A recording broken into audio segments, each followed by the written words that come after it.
Te comentaba yo que yo sé que tú eres médico, que también eres lector de periódicos, pero no tienes la obligación de leerte todos los periódicos como la tengo yo. Paso. No, yo tengo que leer, Digo, con uno es yo suficiente. tengo que leer, en buena medida tengo que leer a los principales columnistas de este país, a las principales columnas, las principales planas y la información. Y el tema de la seguridad de Xochitl Gálvez ha tomado una prioridad al extremo de que ya no va a usar la bicicleta. Ya todavía en un video que postean en redes sociales, aparece ella dando una entrevista y se ve que en la camioneta en la que va, en carretera, atrás lleva la bicicleta. A partir de ahora ya no va a llevar la bicicleta porque ya le dijeron que lo que tiene que guardar es su seguridad, porque el grado de descalificación del presidente, que es el que lo inicia, y en redes sociales hacia ella en particular, de los grupos que siguen a López Obrador, son verdaderamente ofensivos e insultantes. Creo que aquí es, digo, sin sobredimensionar las cosas.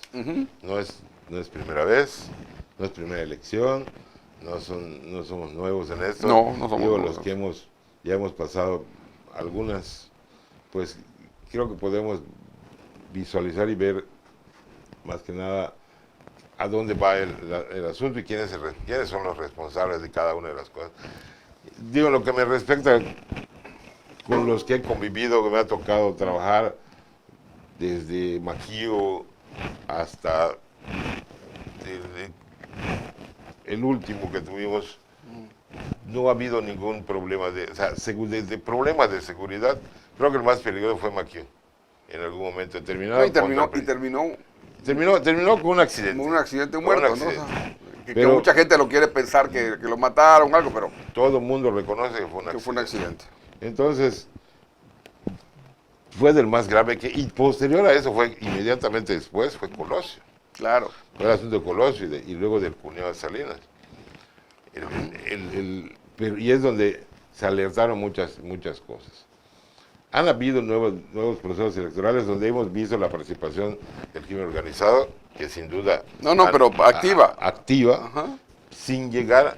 Bueno, sí, ciertamente en algunos casos, y particularmente en sectores muy identificados, focos rojos, han habido inclusive candidatos muertos. 129 en la elección del 21, Claudio. Sin embargo, el nivel de la candidatura de las candidaturas presidenciales a gobernador y demás, excepto uno que fue atacado, de Tamaulipas. Sí. Ese lo mataron. No ha habido mayor problema. Y fue en la elección anterior, mucho antes de lo de ahora. Ahora Fue con la de Peña Nieto. En la de Peña Nieto, sí. Ahora, de acuerdo con información del Financiero, 129 políticos en campaña, porque no solamente son candidatos, fueron asesinados. Sí. Y hay otros a los que, como la muchacha esta que contendía por Valle de Bravo, que la secuestraron, la llevaron, la sentaron y le cantaron la cartilla y ella decide no renunciar a la candidatura, pero ya no hace campaña y se va fuera del estado y aún así gana la elección, aunque ella ya no toma posesión. Sí, pero al final de cuentas creo que cada uno de los aspirantes y sus equipos correspondientes se hace cargo de esa seguridad de la que se menciona. Es complicado que el Estado lo tenga que otorgar, sin embargo, se dieron los casos en los cuales sí se asignaron personal del ejército para cubrir campañas con algunos candidatos. Hubo que inclusive también que lo rechazó. Sí, claro. Pero bueno, pero la pregunta siempre queda en el aire, ¿debe el Estado dar esas garantías? O lo que debe de hacer el Estado es dejar de estar fomentando divisiones y odios. No el Estado, el mandatario. En el caso particular del presidente de la República, que es el que con su aprobación expresa muchos actos en los medios de comunicación y en la mañanera, puede provocar muchas cosas. Y ha provocado, bueno, en este momento está persiguiendo candidata, está abriendo expedientes por diferentes Y razones. está cometiendo delitos al exhibir Claro, documentos o sea, confidenciales. esas actitudes finalmente pueden avalar en un momento determinado una acción delictiva en contra de alguien. Que es lo que deberíamos señalar permanentemente todos. O sea, el problema, el asunto acá es el origen y las causas del odio y de la división y más que nada de la posible violencia que pueda desatar sus actos, los actos de la persona que los instiga. Y es que además, supuestamente él gobierna para todos y debería, de alguna forma, garantizar la No, pero elección. no está en su mente. Y desgraciadamente tenemos que aceptar que no está en la mente de él. Nosotros aquí en Yucatán, en los 80, quizá mucho antes, yo no vivía en Mérida antes, yo llegué aquí en el 84, 85, y aquí era muy común que te persiguieran los taxistas, que se robaran las urnas, que te agarraran a batazos, que incendiaran eso, casillas. pero ese tipo de acciones, que hay que entenderlas que todas eran organizadas para hacerlo, pero no para matarse.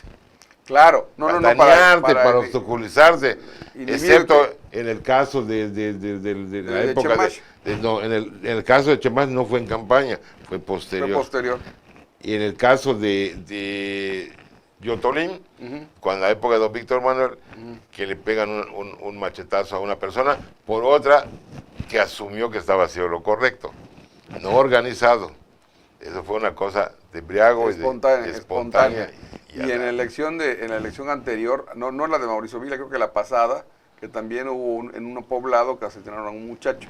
Pero él fue de acá a provocar, hacer los actos en Temash. En Temash, exacto. O en mi caso, que fuimos atacados en la García Jiménez con piedras, palos y pistolas, y que gracias a Dios nadie resultó lesionado. Claro. Pero era un acto loco promovido en aquel entonces por Carlos Sobrino, que es el que le echamos, el que estaba detrás de todos los grupos.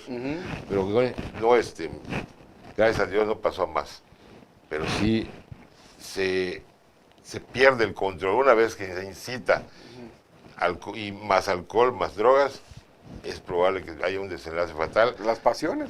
Que es cuando, pero que se podrían evitar. Claro. Se podrían evitar porque por más que tengas, que estés deseando el cargo público o que desees conservar un poder, al final de cuentas ese tipo de acciones se te revierten a la larga. ¿Y qué puede pasar? Pues que te pase a ti también. Claro. Porque no somos de palo, nadie es de palo. No, nadie. Y en algún momento determinado, pues alguien querrá cobrársela. No es correcto. Yo creo que todo el mundo tenemos que abonar y tenemos que insistir todo el tiempo en que cuiden todos los procesos electorales para que se desarrollen en santa paz y que cada quien exponga su oferta. Así es la democracia y así debería ser. Y el contraste, pero que el contraste lo hagan los candidatos. El tema aquí es que cuando tú, como pasaba en el viejo régimen, agarras a 6 candidatos y los aprietas y le dices no pueden debatir, no pueden contrastar, tienen que... Pero ese es un asunto propio de Morena en ese momento. Sí, o sea, como era propio del PRI en otra y en aquel época. entonces, pues no, porque allá solo abrían la inscripción 2 minutos para que se inscriba uno. Listo. Y que ya todos sabían quién era. Ya todos sabían quién era. O sea, los demás ya ni se metían. No, pero aquí la abrieron para que se inscriba una y deja correr a 5. Así es bueno. Pero ya es por eso, pero finalmente es un planteamiento propio de Morena. Solo a ellos los están maniatando, a los demás están libres. Si es bueno o malo, ya lo veremos el próximo año cuando llegue el día de la elección. Por de pronto tenemos que estar nada más expectantes de cómo va desenvolviéndose y que se vaya desarrollando hasta lo imposible. Veamos que se desarrolle en el marco de la ley.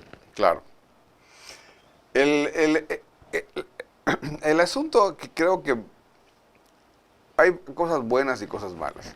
La cosa buena es que en esa temporada nos ha demostrado que en el INE hay 2 personajes que van a votar siempre a favor de las propuestas de Morena. Ya los identificamos.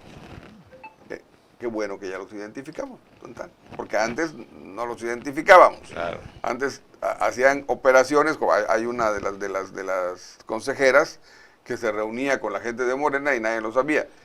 Que no tiene nada de malo que los consejeros se reúnan con los presidentes ni con los... No tiene nada de malo si se reúnen para ver temas electorales y temas que le atañen a los partidos, porque es el día a día de ellos. Así es. Aquí el asunto es la manipulación de las formas, de la forma de vigilar, de la forma de escrutar, de la forma de argumentar el tema. En el caso del tribunal, pues yo también creo que nos está quedando a deber. Yo siento que de alguna manera estábamos, quizás eso sea parte de lo que genera la percepción, de que estábamos involucrados viendo a un par de consejeros que eran muy duros y querían que las normas se acataran a rajatabla. Y aquí lo que estamos viendo es una actitud completamente diferente. Estamos siendo más laxos, más flexibles con el tema. De alguna forma, yo sí me voy a estar en contra de la violencia, en contra del insulto, en contra de la ofensa. Yo creo que vivimos tiempo de canallas hoy. Antes de dejarte explicarme las cosas, retornar los tiempos de canallas. Aporreas la mano y te quedas callado. ¿Por qué? Porque ya te lo dije. Punto. Y cuando esas actitudes vienen desde el poder, son mucho más graves, mucho más dañinas, mucho más difíciles de asimilar, porque por desgracia hay gente que, siéndole fiel al régimen, pues dicen, ya me están dando línea, así tengo que hacer las cosas, así, y empiezas a fracturar la convivencia y el entendimiento. Claro. Por fortuna, debo decir, si trato de ver el vaso medio lleno, en el Poder Judicial, tanto en la Suprema Corte como en el Tribunal, en la parte del Tribunal Federal Electoral, hay buenos elementos, hay gente que no ha aceptado imposición alguna, que analizan las cosas y definen su voto como debe de ser. Digo, y eso es lo más importante para mí, el ver las cosas, que hay esperanza en el actuar de las personas, y que esperemos, desde luego, que así se concluya todo este proceso con sus decisiones salomónicas, como deben de corresponder. El tema yo creo que hay que verlo desde otra perspectiva, Clau. Yo creo que cuando la gente habla, y eso es en cualquier lugar y de cualquier manera, creo que la gente se desnuda a sí misma. ¿Sí? Y cuando la gente expone las cosas,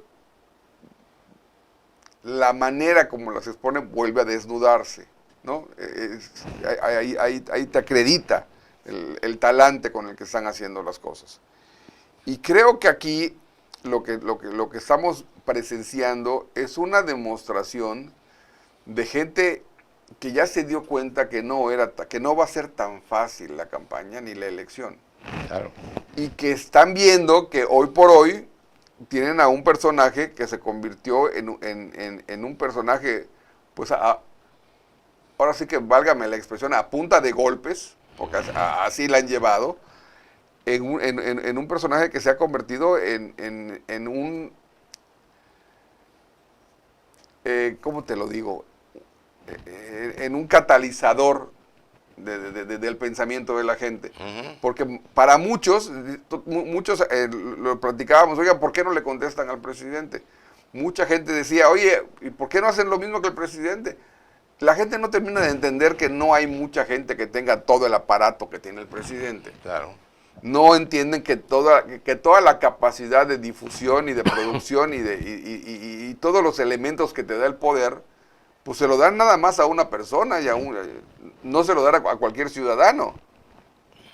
Entonces los partidos políticos y los ciudadanos no tenemos el acceso a esa infraestructura. Desgraciadamente la gente, la población en general, la ciudadanía, ve la historia por pedacitos y toma sus decisiones con base a sus pedacitos. sin ver muchas veces que debería de ser un poquito más amplio, considerar todo lo que está ocurriendo. O sea, presumir que la pensión ha sido lo máximo que se ha hecho, digo, o aceptar que ha sido lo máximo, para mí es muy parcial, ¿no? O sea, darle por un hecho de que fue el señor el que lo estableció, ahí como quiera que sea, miente el presidente cuando dice que él estableció la pensión. Se le estableció, si se refiriera a nivel nacional, no. No, en la Ciudad de México. En Ciudad de México, en el estado, lo que es ya ahora estado, ahí sí lo estableció él y Fox lo estableció a nivel nacional. Sí, y ahí, desde ese punto de vista, Fox dice la verdad y el que miente es Andrés Manuel.